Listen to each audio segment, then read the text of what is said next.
दोस्तों एपिसोड की शुरुआत में हमें पता चलता है बेन और उसकी टीम ग्रैंडपा के साथ रस बकेट की सफाई कर रही है। सामान ज्यादा होता है इसीलिए बेन यहाँ पर फौर आराम में खुद को बदल लेता है, लेकिन वो दरवाजे से नहीं निकल पा रहा होता है, इसीलिए केविन उसे लात मार के बाहर निकालता है। बेन बोलता है थैंक यू। बेन से थैंक यू सुनकर केविन बोलता है यार कैसी बात कर रहे हो, मुझे बड़ा मजा आया तुम्हें लात मार के, देखो तुम्हारा बम कहीं सूझ ना गया हो। तभी ग्वेन की नजर एक ब्रेसलेट पर पड़ती है, जिस देख के ग्रैंडपा चौंक जाते हैं और बोलते हैं कि ये तुम्हें कहाँ से मिल गया। यहाँ पर ग्वेन बोलते हैं क्या मैं इसे रख सकती हूँ ग्रैंडपा, जिस पर ग्रैंडपा बोलते हैं मेरी प्यारी ग्वेन मैं तुम्हें सब कुछ दे सकता हूँ सिवाय इसे छोड़कर, क्योंकि ये मेरी वडोना का है इसीलिए मैं तुम्हें ये नहीं दे सकता। इस ब्रेसलेट के पीछे एक लंबी कहानी जिस पर सभी बच्चे बैठ जाते हैं और ग्रैंडपा कहानी सुनाना शुरू करते हैं। लगभग जब मैं केविन का उम्र का था तो मैंने बस एयरफोर्स ज्वाइन ही की थी। आज मेरी उड़ान का पहला दिन था। जब मैं मस्त उड़ता हुआ जा रहा था तभी अचानक से हमारे सामने काले बादल आ गए और उनके बीच में से एक यूएफओ निकला। मैंने सही समय पर एयरप्लेन को मोड़ लिया, लेकिन मेरे साथी जो कि प्लेन में थे वो नहीं रहे और इसके बाद मैंने ठान ली कि मैं इस यूएफओ की बैंड बजा के रहूंगा और मैंने उसका पीछा करना शुरू किया। उसे देखते मैंने फायरिंग शुरू की, पर उसकी स्पीड इतनी तेज थी कि वो मुझसे पलक झपकते ही दूर हो गया। तो मैंने भी परवाह ना करते हुए अपनी स्पीड बढ़ाई और उस पर सेंसर मिसाइल छोड़ दिया, जिससे वो तो ब्लास्ट हो गया, लेकिन मेरे सारे सिस्टम अब खराब हो चुके थे और मैं पर कटे कबूतर की तरह जमीन की तरफ बढ़ने लगा। और जब मैं धरती पर सही सलामत उतरा तो मेरे कमांडर ठीक मेरे सामने थे। उन्होंने बोला बेटा ये मार्क 2 है और तुम मार्क 3 पे जाते, तुम्हें पता है मार्क 3 पर जाने पर क्या होता है? वो फाइटर जेट ब्लास्ट हो जाता है और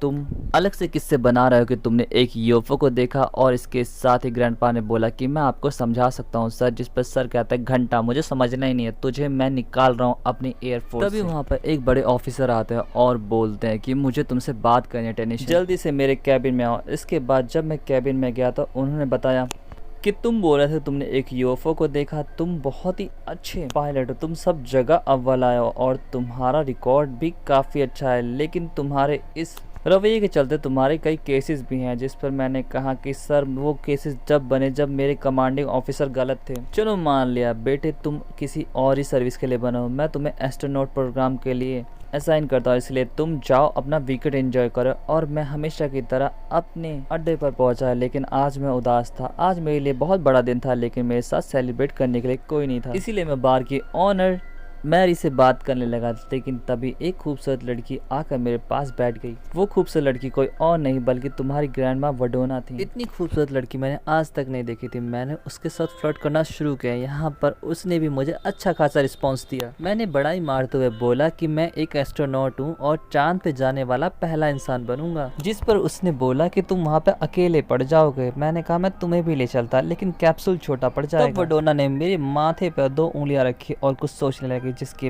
बाद उसने तुरंत बोला हमें यहाँ से निकलना चाहिए, तुम वही हो जिसे मैं खोज रही थी। मैंने बोला इतनी भी जल्दी क्या है, जिस पर वडोना ने बोला कि हमें चलना होगा, लेकिन मैंने नहीं माना। तभी वहाँ पर एक अजीब सा इंसान आया जिसके चलने मात्र से टायर टूटने लगे और वो वडोना के पास आके खड़ा हो गया। मुझे लगा वो वडोना को तंग कर रहा है तो मैं उसे लड़ने गया, लेकिन उसने मुझे ऐसे उठाकर फेंक दिया जैसे कि मैं कुछ हुई नहीं। बार की ऑनर मारी ने तुरंत पुलिस वाले को फोन लगाया। मैं अभी भी उसी अजीब इंसान से लड़ा था, लेकिन जब उसने मुझे उठाकर फेंका तो मैंने पोल स्टिक से जोर से उसे हिट किया, जिससे वो दूर जा गिरा, लेकिन इससे उसका असली चेहरा सामने आ गया। यहाँ पर वडोना ने कहा हमें जल्दी यहाँ से निकलना चाहिए और मैंने भी बात मानते हुए वहाँ से हमारे जाते वो रोबोट उठ गया और उसने पुलिसमैन पे हमला किया और उसकी कार छीन कर कुछ ही देर में उसे चलाना भी सीख लिया। इसके बाद मैंने वडोना से पूछा कि बताओ ये चल क्या रहा है, जिस पर वडोना ने कहा मेरा नाम वडोना है, मैं बस अभी तुम्हें इतना ही बता सकती हूँ। जिस पर मैंने कार को बीचों बीच रोड पर रोक कर बोला अगर तुमने नहीं बताया तो हम तुम्हारे बॉयफ्रेंड का यहीं वेट करेंगे। जिस पर वडोना ने कहा ठीक है बताती हूँ, मैं एक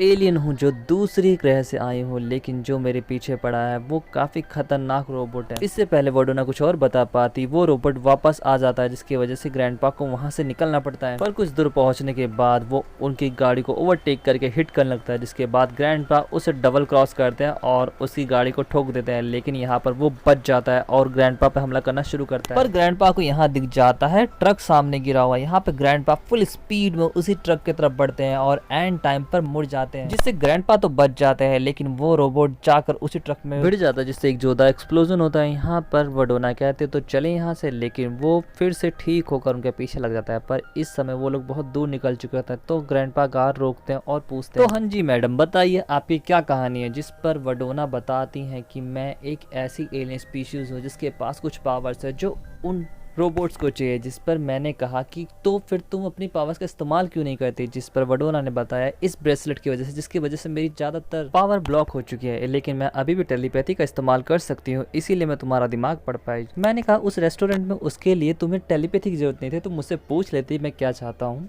तो मैं वैसे ही बता देता। वडोना ने कहा नहीं, उस समय नहीं जब तुम अपने फाइटर जेट से मेरा पीछा कर रहे थे। क्या तुम उस यूएफओ में थे? जिस पर वडोना ने कहा हाँ, और तुम्हारी वजह से मैं वहाँ से भाग पाई, क्योंकि तुम्हारे हमले की वजह से सिस्टम फेल्स हो गया और मुझे भागने का मौका मिल गया। पर तब तक मैं समझ चुकी थी कि तुम ही हो जो मेरी मदद कर सकते हो। चलो कोई बात नहीं वडोना, पहले चलो इस ब्रेसलेट को निकालते हैं, ये ट्रैकिंग डिवाइस है। ग्रैंडपा उसे एक लोहा पिघलाने वाली फैक्ट्री में ले जाता है, जहाँ पर वो बड़ी कैंची से उस ब्रेसलेट को काट पाते। उससे पहले ही वो रोबोट वहाँ पर पहुंच जाता है। ग्रैंडपा तुरंत अपने काम में लग जाता है, लेकिन कैंची से वो ब्रेसलेट नहीं कटता। ग्रैंडपा ने कहा ये मेटल काफी स्ट्रॉन्ग है, लेकिन वो रोबोट इतना स्ट्रॉन्ग मुझे नहीं लगता, तो मेरे पास एक प्लान है जिसमें तुम मेरा साथ दोगी वडोना। और वडोना सीधा उस रोबोट के सामने चले जाते हैं जैसे ग्रैंडपा ने कहा होता है, और यहाँ पर रोबोट को वो एक जगह पर फंसा देती है। सबसे पहले ग्रैंडपा उसका हाथ काटते हैं और उसे लात मार कर नीचे फेंक देते हैं, और फिर उस झूले की रस्सियां काट कर सीधा नीचे कूद जाते हैं, जिससे वो रोबोट जलते हुए लावे में गिर जाता है। ग्रैंडपा बोलते हैं चलो उस मुसीबत से छुटकारा मिला, ये लोग खुशी मना पाते हैं। इससे पहले ही वो लावे में से बाहर आता है और वो रोबोट ग्रैंडपा और ग्रैंडमा यहाँ पर जोर के भागते हैं, लेकिन वो रोबोट अपना हाथ फेंक कर उन्हें मारता है, जो ग्रैंडपा को हिट करता है, ग्रैंडपा वडोना को, जिससे दोनों घायल हो जाते हैं। यहाँ पर वो रोबोट अपना हाथ जोड़कर ग्रैंडमा वडोना को ले जाने लगता है और ग्रैंडपा यहाँ पर कुछ नहीं कर पाते। ग्रैंडपा को जब होश आता है तो वो अपनी कार उठाते हैं और डिसाइड करते हैं कि वो वडोना को ढूंढ कर रहेंगे। उन्हें समझ में नहीं आ रहा था कि वो वडोना को कैसे ढूंढे, तभी उन्हें वडोना की बात याद आती है कि उन दोनों के दिमाग जुड़े हुए। तो ग्रैंडपा थोड़ा सा दिमाग पर जोर लगाते हैं तो वो उसके दिमाग से कनेक्ट हो जाते हैं, और यहाँ पर ग्रैंडपा को पता चल जाता है कि वडोना इस समय कहाँ पर है। जिसके बाद हमें उसी स्पेसशिप को दिखाया जाता है। यहाँ पर वो रोबोट पूरी दिल जान लगाकर अपने स्पेसशिप को ठीक करने में लगा होता है। जब वो नीचे उतरता है तो ग्रैंडपा उस पर अचानक से हमला करते हैं, पर वो रोबोट ठहरा चालू बंदा वो अटैक को काउंटर करके ग्रैंडपा के मुंह पर एक जोरदार मुक्का मारता है, जिससे वो दूर जा गिरता है और वो खुद को रिकवर करने लगता है। यहाँ पर ग्रैंडपा रोबोट से पूछते अरे यार तुझे उससे चाहिए क्या, जिस पर वो बताता है कि वो एक एनोडाइट है। ग्रैंडपा बोलते हैं भैया कोई पहले ये तो बता एनोडाइट होता क्या है, जिस पर वडोना बताती है कि मैं एक एनोडाइट हूँ जो इनकी स्पीशीज को कई हजार सालों तक फ्री बिजली प्रोवाइड कर सकती हूँ जब तक कि मैं मर नहीं जाती। यहाँ पर वो रोबोट बोलता है कि एक जीवन का महत्व हमारी पूरी स्पीशीज के लिए कोई मायने नहीं रखता, इसीलिए हम इसे लेकर जाएंगे। यहाँ पर ग्रैंडपा बोलते हैं कि हर जिंदगी मायने रखती है और मैं तुम्हें इसे यहाँ से ले जाने नहीं दूंगा, जिस पर रोबोट बोलता तुम जैसे तुच्छ इंसान हमें नहीं रोक सकते। और यहाँ पर वो ग्रैंडपा को उठा लेता और बोलता है कि मैं तुम्हें उन्हीं की तरह खत्म कर दूंगा जैसे हमने उन लोगों को खत्म कर दिया जिन इंसानों ने हमें बनाया।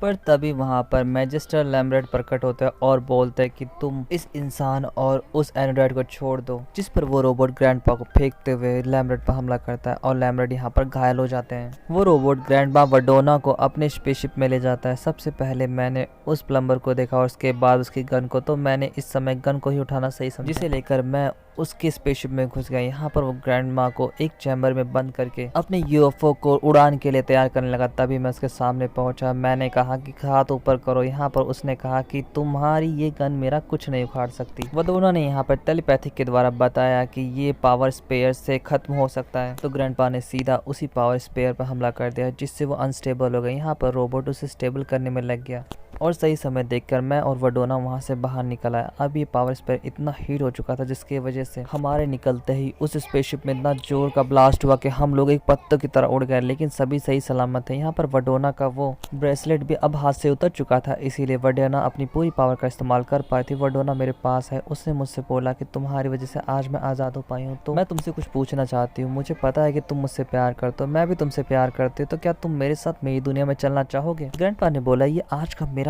दूसरा बेस्ट ऑफर है, लेकिन मैं नहीं जा सकता। मैं चांद पे जाने वाला पहला इंसान बनना चाहता और ये मेरा सपना है। जिस पर वडोना ने कहा कि चांद क्यों, मैं तुम्हें सितारे दे सकती हूँ। ग्रैंडपा ने कहा कि मुझे जो चाहिए वो तुम मुझे दे नहीं सकती, वो मुझे अपनी मेहनत से हासिल करना होगा, नहीं तो मुझे अच्छा नहीं लगेगा। वडोना ने कहा कि मुझे पता है कि तुम नहीं मानोगे, तुम बहुत ही जिद्दी इंसान हो, लेकिन मैं तुम्हारे लिए फिर से वापस जरूर आऊंगी। और ये कहकर वडोना वहाँ से निकल गई। मैंने कहा मैं वेट करूंगा, और उसके बाद अगले ही हफ्ते मैंने एस्ट्रोनॉट प्रोग्राम ज्वाइन कर लिया। गोएन ने बोला लेकिन आप कभी चांद पर नहीं जा पाए। बैन ने बोला तो फिर आप ग्रैंडपा से अगली बार कब मिले, क्योंकि आपको मिलना तो था ही। जिस पर ग्रैंडपा ने बोला ये कहानी कभी और सुनाऊंगा, कहीं ये कहानी सुनकर हमारा केविन उठ ना जाए। बैन केविन को जोरदार मुक्का मारता है। केविन बोलता है कि ग्रैंडपा मैं कहानी सुन रहा हूँ, आप जब एरोप्लेन उड़ा रहे थे तो उसके बाद क्या हुआ मैं बताता हूँ। ग्वेन कहते हैं हमें पता है कि तुमने पूरी कहानी सुनी। इसके बाद ग्रैंडपा कहता है कि सभी बच्चे जाकर सो जाओ। ग्वेन कहती ग्रैंडपा आप सोने नहीं चले, जिस पर ग्रैंडपा कहता है कि तुम चलो मैं कुछ देर में आता हूँ। ग्रैंडपा यहाँ पर वरडोना गुड नाइट बोलकर आसमान की तरफ देखने लगते हैं।